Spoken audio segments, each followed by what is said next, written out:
Halo, selamat datang di podcast Rumah Degiri, Rumah Demokrasi, Gagasan, dan Inspirasi.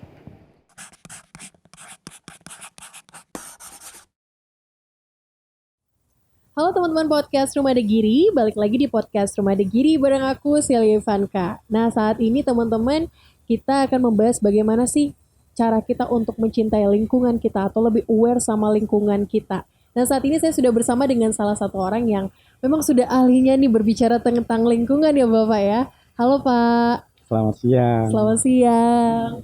Bapak Khairul Anwar ya Bapak. Hari ini kesibukannya apa nih Pak? Ya sama seperti biasanya masih bergerak untuk lingkungan. Ya kita sosialisasi, edukasi, setidaknya menebar satu virus kebaikan untuk pengolahan sampah ini. Oke, Bapak sudah mulai bergerak di dunia ini nih sejak kapan Pak? Saya berawal dari tahun 2019. Jadi bergerak untuk pengolahan sampah, khususnya sampah popok balita. Itu dari 2019. Terinspirasi waktu itu di salah satu berita ada komunitas bersih-bersih di sungai, banyak ditemukan sampah-sampah popok. Saat itu terpikir kok banyak sampah-sampah itu, apa tidak ada yang memanfaatkan untuk menjadi barang lain. Setelah saya cari informasi baik di internet, ternyata masih belum banyak yang bergerak. Berawal dari situ saya berusaha untuk memanfaatkan kembali sampah popok ini supaya bisa menjadi barang yang bisa dimanfaatkan. Itu keluarga termasuk istri sendiri di awal-awalnya gimana Pak? Melihat suaminya mengolah popok gitu ya. Apa kaget atau shock atau jijik atau gimana sih Pak dari keluarga sendiri? Ya sebetulnya di awal memang acuh tak acuh gitu. Jadi tidak tidak dilihat lah sama keluarga saya sendiri. Malah saya juga mungkin baik keluarga maupun teman-teman itu banyak yang seperti membuli gitu loh. Ngapain seperti itu? Tapi saya tetap konsisten karena yaitu paling tidak kan saya bisa, meskipun aksi saya ini kecil tapi bisa bermanfaat untuk lingkungan atau untuk bumi, setidaknya seperti itu. Terus awalnya Bapak bikin dari popok itu Bapak buat jadi apa nih Pak? Sehingga lebih bermanfaat gitu. Pastinya berbagai eksperimen saya lakukan dengan saya mempunyai sedikit keahlian ya. Waktu itu saya mencoba untuk keterampilan yaitu jadi pot tanaman untuk tanaman gitu, terus kemudian jadi tas, kemudian jadi POC, pupuk organik cair, kemudian salah satunya bata ringan sama paving block waktu itu. Ya saya kembangkan dan alhamdulillah sampai sekarang terus bergerak. Terus bergerak ya. Terus bergerak. Terus Bapak ada komunitas atau gimana nih Pak untuk penggerakan popokku berkah ini? Atau murni dari Bapak nih awalnya? Iya, memang awalnya dari saya pribadi, terus kemudian saya sedikit share ke medsos ya. Kebetulan juga ada teman-teman yang bergerak ikut, dalam artian ayo kita bergerak untuk lingkungan. Jadi waktu itu ada teman-teman saya bergabung, kemudian kita bentuk namanya komunitas yaitu Komplit. Komunitas Peduli Limbah Taman Baru waktu itu. Jadi belum ada nama Popokku Berkah. Setelah terbentuk komunitas Komplit, baru kita mengembangkan diri supaya lebih enak ya didengar. Dan saya sendiri ngambil katanya juga dari popok ini. Jadi Jadi dari popok membawa berkah buat saya pribadi khususnya dan yang lainnya pada umumnya kan gitu. Padahal kalau kita lihat sampah ini yang berserakan di luar sana itu ternyata bisa menjadikan nilai cuan gitu ya Pak. Tapi kayak masih banyak orang yang masih menganggap sampah itu ya udah dibiarin aja kayak gitu padahal masih bisa didaur ulang. Melihat ini nih gimana Pak? Menurut Bapak, Bapak ngelihat Iya, situasi saat inilah. betul. Mm-mm. Kebanyakan masyarakat masih menilai bahwa sampah itu kotor, kemudian jijik gitu ya. Dan eh, selama saya berkecimpung di persampahan ini, pada intinya mereka itu banyak yang tidak tahu cara memanfaatkan daripada sampah ini. Sampah yang sekarang apalagi dari Kementerian Lingkungan Hidup kan sudah mengatakan kalau sampah ini sudah menjadi bahan baku ekonomi industri. Jadi sudah bernilai jual untuk sampah-sampah ini. Kalau kita tidak mengedukasi masyarakat, kebanyakan masyarakat masih ya itu tadi awam, tidak tahu larinya kemana kan seperti itu. Ya kita makanya kita terus bergerak untuk mengedukasi warga supaya memahami daripada sampah ini kan bisa kita manfaatkan kembali menjadi cuan. Yang pertama, yang kedua supaya ya bumi ini kan sudah semakin berat ya dengan Berat dengan sampah ini, entah itu di laut, entah itu di sungai, entah itu di darat, itu sudah global saya rasa. Kalau tidak dari kita, terus siapa lagi yang mau bergerak? Ya benar. Pak selain popok, apa lagi nih yang Bapak daur ulang selain sampah popok? Selain popok, saya bergerak ke semua sampah. Jadi mulai sampah organik, organik itu kan semacam sampah organik dapur, daun-daun kering atau daun-daun basah, itu kita manfaatkan. Terutama saya juga punya komunitas, yaitu PMBI, Pegiat Magot Banyuwangi. Jadi komunitas ini bergerak untuk pengolahan sampah organik untuk budidaya maggot. Dan luar biasa teman-teman PMBI juga saat ini masih konsisten untuk mengolah sampah organik. Kemudian sampah anorganiknya semua, jadi mulai dari styrofoam, yang mana styrofoam ini kan sampah sulit terurai. Jadi kita kumpulkan untuk jadi cuan, terutama seperti itu. Kemudian sampah-sampah plastik lainnya, pastinya saya tidak hanya bergerak di popok saja. Jadi semua kita berusaha untuk mengurangi timbunan sampah yang ada di TPA. Benar. Saat ini sampah kan beragam ya Pak, apalagi sampah plastik, belum lagi sampah yang masih bau-bau gitu, sampah yang sampah popok dan sebagainya. Melihat ini Pak, mungkin Bapak ingin mengedukasi mungkin masyarakat khususnya ibu-ibu nih ya Pak yang saat ini punya anak bayi, balita yang popoknya misalnya langsung dibuang aja gitu ke tempat sampah masih ada kotoran dan sebagainya.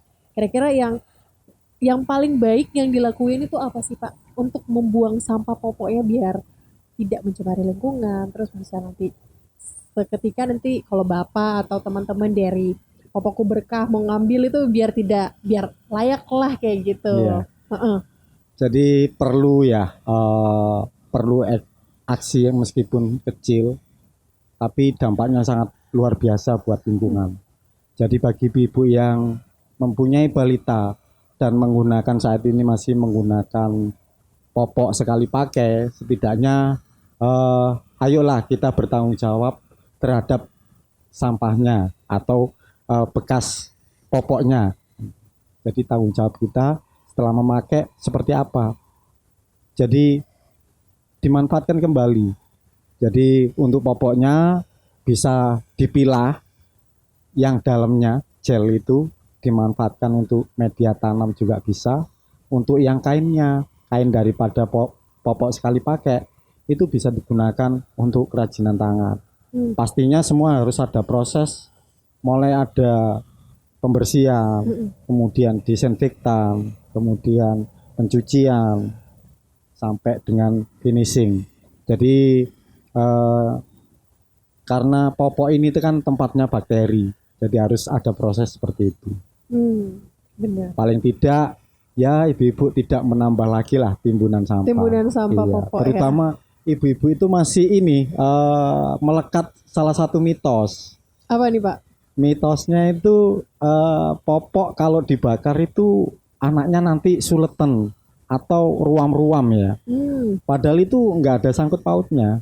Iya, iya. Ya, itu yang apa ya? Saya Jadi pribadi, prihatin ya. iya, pribadi masih harus ekstra untuk mengedukasi. Jadi nggak ada sangkut pautnya dengan salah satu mitos seperti itu. Oke. Berarti mitos-mitos yang beredar itu mitos-mitos, mungkin mitos-mitos dulu ya Pak ya. Betul. Supaya mungkin nggak bakar-bakar sampah gitu ya, jadinya dibuat mitos seperti itu. Padahal nyatanya tidak ada hubungannya sama sekali ya Pak ya. Tidak ada hubungannya sama sekali. Pak, baru-baru ini ada berita, Bapak mungkin baca juga atau ngelihat juga kalau beritanya terkait dengan 70% air yang saat ini kita pakai mandi dan sebagainya itu udah tercemar sama tinja Pak.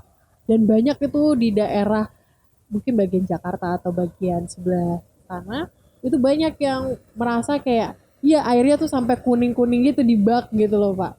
Kira-kira kenapa nih Pak? Apa prihatin banget ya ngelihat hal seperti ini gitu. Betul, betul. Ya mungkin salah satu faktornya juga dari sudah sekian banyaknya jumlah sampah. Jadi kita tidak menyadari dengan sendirinya salah satu pencemaran air juga berasal dari sampah. Mungkin juga dari kita tidak memanfaatkan jelantah. Minyak jelantah itu kan juga banyak ibu-ibu yang masih buangnya itu di saluran air. Sedangkan air dari mana kalau enggak dari kembali lagi ke kita kan gitu. Iya benar. Salah satunya seperti itu sih. Jadi memang sampah ini juga dampaknya sangat luar biasa, mulai dari yaitu tadi di laut, di sungai, kemudian di daratan, terutama teman-teman petani itu juga mengeluh sampah sudah masuk ke area persawahan kan gitu. Mungkin dibawa dari air gitu ya. Mungkin juga karena sampah ini harusnya bukan masalah pribadi, harusnya masalah kita bersama. Jadi di situ ada masyarakat, ada pihak yang berkepentingan, kemudian kita bergerak bersama ya paling tidak ya sedikit aksi untuk kepedulian lah terhadap lingkungan. Karena lingkungan ini kan kita wariskan ke anak cucu kita. Mereka juga berhak untuk hidup lebih layak. Tidak hanya kita sendiri di saat ini, tapi mereka anak cucu kita juga layak untuk hidup sehat, menghirup udara bersih. Kedepannya seperti itu. Itu sih Mbak. Jadi ya untuk lingkungan pencemaran air ya paling tidak janganlah buang minyak jelantah ini ke saluran air. Paling tidak kan nanti untuk jelantah mungkin di tempat-tempat atau daerah-daerah sudah ada teman-teman dari penggerak bank sampah juga sudah mulai giat mengumpulkan jelantah untuk biodiesel. Itu jadi bisa dimanfaatkan kembali. Paling tidak yaitu jangan buang jelantah di saluran air. Terus dibuang di mana nih Pak? Apa kita tumpuk dulu terus nanti kita serahkan kepada teman-teman dari bank sampah atau gimana Pak? Lebih baiknya ditampung dulu aja di salah satu botol gitu ya. Ditampung entah itu setelah buat menggoreng ikan atau tahu atau tempe dan sebagainya itu kita tampung. Setelah mungkin agak ya cukup satu botol, mungkin di daerah ada teman-teman penampung bisa dihubungi. Toh nantinya juga jadi cuan lagi. Oh iya. Ya, kalau saya sekarang malah menggerakkan jelantah untuk Jumat Berkah. Oke, jelantah Jumat Berkah gitu ya. Jadi buat dipakai buat ini Jumat Berkah gitu. Betul, iya. Jadi donasi dari ibu-ibu itu kita nilaikan rupiah, kemudian hasil dari rupiah tersebut kita konversikan untuk menjadi apa ya, sajian di Jumat Berkah. Benar. Itu. Jadi banyak yang bisa dimanfaatkan sebenarnya, minyak-minyak yang tadi pun bisa dijadikan suatu cuan dan juga kita menyelamatkan dunia ya kan, Betul, iya. bumi. Terutama air. Iya benar, padahal dilihatnya sepele ya Pak ya. Sepele. Sepele sekali. Apalagi sekarang kan banyak orang yang minum air ini Pak, air yang disterilisasi. Betul. Nah itu, dan itu kan juga berbahaya nggak sih Pak kalau misalnya airnya kita nggak bagus, nggak sehat, terus disterilisasi kan? Kalau misalnya airnya nggak sehat pun, ya kita juga minumnya nggak sehat gitu kan Pak, benar? Betul, iya. Jadi ya untuk air seperti itu kan, saya pribadi tidak mau masuk ke ranah sana karena saya belum paham betul. Karena ya itu tadi semua harus ada kajiannya. Benar. Gitu. Oke, Pak, saat ini nih banyak yang masyarakat misalnya kalau misal datang ke tempat wisata atau apa gitu ya, ini yang sangat miris tuh masih membuang sampah-sampah di tempat wisata. Padahal kan tempat wisata salah satu tempat yang harus kita lindungi, kita Betul. jaga kebersihannya, supaya nanti turis-turis atau wisatawan datang ke Banyuwangi nih segar gitu kan suasananya. Tapi masih banyak saya lihat di pantai-pantai tuh Pak, Iya, betul. sampah, botol-botol dan plastik gitu. Namanya wisata itu kan pasti kita itu mendatangkan manusia ya, Iya, mendatangkan orang. Tidak luput setelah orang atau manusia ini datang ke tempat wisata pasti mereka membawa konsumsi. Dan itu mungkin saya bisa mengatakan hampir 85% di area wisata itu masih pengunjung terutama ya. Itu membuang sampah itu ya di sekitaran area wisata.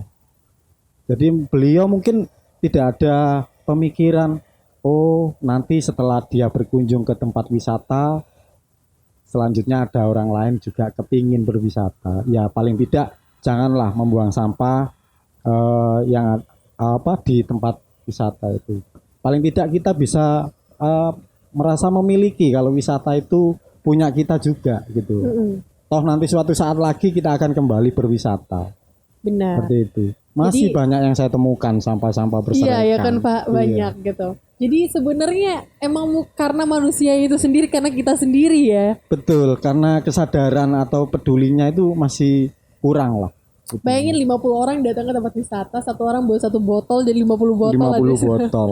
Terus yang membuang mungkin yang 50 orang membuang di sembarangan mungkin masih 90%-nya gitu. Nah, 10% ya buang di tempat sampah. Ya, yang berarti sudah disediakan masih sama. ada kesadaran manusia. Tapi gini, kadang itu gini Pak, temennya itu sudah mulai untuk membuang sampah di tempat sampah, teman yang lain itu bodo amat gitu. Jadi kesel sendiri gitu. Ini kenapa sih buangin di sini dong? Mereka ngerasa gak peduli dan sebagainya, dan merasa kayak toh juga nanti ada yang bersihin.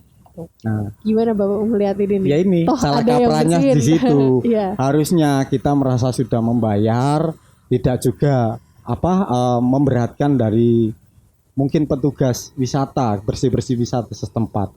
Ayolah, namanya sampah, kita saling membantu. Ya, setidaknya membantu teman-teman penjaga tempat wisata untuk kebersihannya. Jadi salah kaprahnya di situ, mentang-mentang kita sudah bayar, kita buang sampah seenaknya dengan punya pemikiran nanti yang bersihkan juga petugas kebersihan wisata. Nah, ini yang salah, yang harus kita benarkan. Itu. Ya itu tadi, kembali sampahmu adalah tanggung jawabmu. Oke, sampahmu tanggung jawabmu. Jadi kalau sekecil apapun itu sampahmu ya buang di tempat sampah gitu ya Pak ya. Iya. Jadi kita sekaligus ini mengedukasi orang sekitar Betul. gitu. Kan malu nggak sih dia kalau misalnya kamu buang sampah tempat sampah, dia buang di bawah gitu ya kan. Betul itu Mbak. Bapak pernah nggak sih ada pengalaman terkait dengan sampah kayak gini, mungkin ngelihat ada orang yang benar-benar di depan mata ya Bapak nih buang sampah sembarangan yang bodoh amat gitu Pak? Iya pernah, malah saya itu malah ya dikatain yang enggak katanya sok bersih, sok apa gitu ya. Ya kita hanya sebatas mengingatkan, paling tidak seperti itu. Setelah saya ingatkan baru kita paling tidak memberikan edukasi kecil dampak terhadap sampah yang mereka buang sembarangan itu. Ya kalau kita waktu itu saya pribadi diomelin sama orang yang katanya sok suci, ya kita nggak emosi, ya tetap kita kasih edukasi, pemahaman dampaknya sampah ini seperti apa, keberlanjutannya seperti apa. Setelah mereka memahami, baru mereka ya mungkin ya mudah-mudahan terbuka hatinya untuk tetap peduli gitu. Tidak hanya di saat itu juga gitu Mbak. Banyak waktu saya tegur itu ya ngata-ngatain saya seperti itu. Iya, soalnya banyak orang yang tersinggung mungkin ya Pak ya. Betul, Katanya betul. sok-sokan lah Iya. gini-gini dan sebagainya. Tapi memang ini dirasa penting gimana cara kita untuk mengedukasi sekitar kita Iya. supaya nantinya dia juga bisa mengedukasi yang lain dan Betul. sebagainya gitu ya Pak ya. Iya, saya ibaratkan iya jenengan atau bapak pemikiran seperti ini satu orang. Kalau 10 orang, 100 orang pemikirannya sama seperti bapak, apa enggak penuh tempat ini dengan sampah?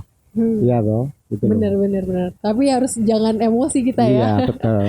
Soalnya kalau kita emosian juga dia emosian nanti berantem Betul, nanti. betul. Malah nggak jadi ini. Nggak jadi cinta lingkungan ya Pak. Betul. Oke, Pak, kira-kira nih untuk ibu-ibu rumah tangga yang sangat akrab sekali sama sampah-sampah organik di rumah dan juga sampah-sampah popok dan sampah-sampah yang banyak hal lah, sampah-sampah beragam sampah yang ada di rumah.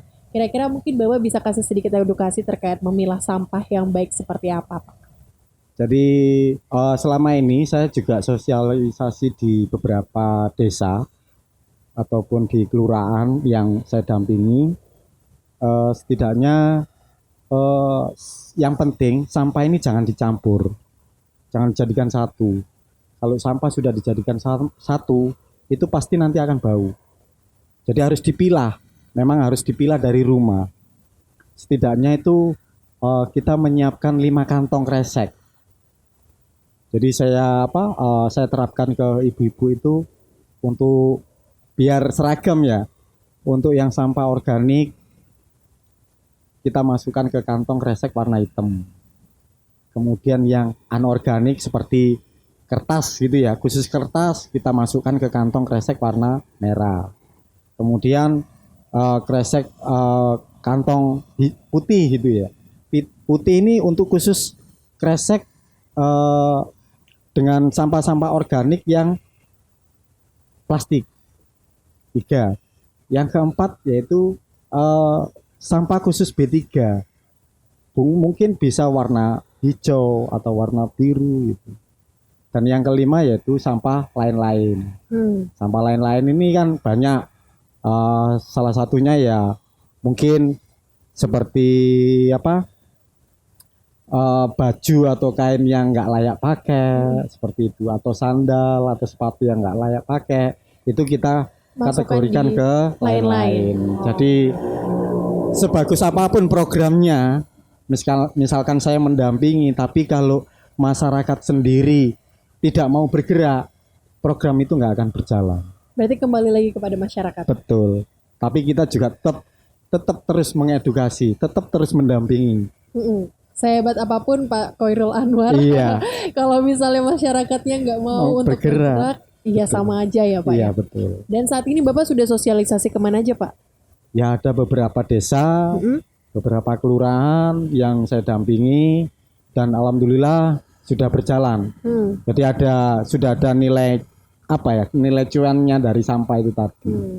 Berarti sampah ini sudah membawa berkah gitu ya Pak ya. Betul. Berarti Popokku Berkah benar-benar berkah nih untuk Pak Khairul Anwar Insyaallah, sendiri amin. dan juga untuk masyarakat sekitar, sehingga mungkin masyarakat di sekitarnya, lingkungannya Bapak itu udah merasa aman nih dari sampah-sampah kayak gitu ya Pak ya. Dan saat ini juga mungkin masyarakat yang lagi nonton, teman-teman podcast yang lagi nonton, mungkin bisa lebih aware lagi terhadap sampah-sampah sendiri, bisa memanfaatkan cara-cara yang diberikan oleh Pak Khairul ini untuk diterapkan di rumah masing-masing, memilah-milah sampah sehingga nantinya kalau misalnya kita buang sesuai dengan pilahannya itu, betul. nanti bisa membantu yang mengolah juga ya Pak ya, gitu. Jadi mempermudah yang mengolah. Gitu. Wah, luar biasa sekali Pak ya, kita ngobrol hari ini lumayan panjang terkait dengan bagaimana sadar akan sampah, bagaimana kita memilah sampah, bagaimana kita menumbuhkan rasa kesadaran dalam diri kita terkait dengan sampah yang ada di sekitar. Betul. Nah, terakhir nih Pak, mungkin ada motivasi atau tips atau apa nih buat teman-teman yang nonton? Ya, paling tidak kita misalkan ibu-ibu atau bapak atau kita pribadi ya tidak bisa apa ya intinya jangan nyampah lah. Kalau kita tidak bisa bersih-bersih, paling tidak jangan ngotori atau jangan nyampah. Gitu aja cukup. Oke, luar biasa sekali Pak. Terima kasih hari ini Sama-sama. sudah datang di podcast Rumah Degiri dan sudah memberikan banyak sekali edukasi buat teman-teman podcast. Intinya satu yang saya dengar dari Bapak Khairul Anwar barusan, kalau nggak mau bersih-bersih jangan nyampah gitu ya intinya ya Pak Iya, ya. betul. Oke, teman-teman mungkin sekian podcast Rumah Degiri hari ini. Saksikan terus podcast Rumah Degiri setiap hari Jumat jam 7 malam di YouTube Rumah Degiri. See you.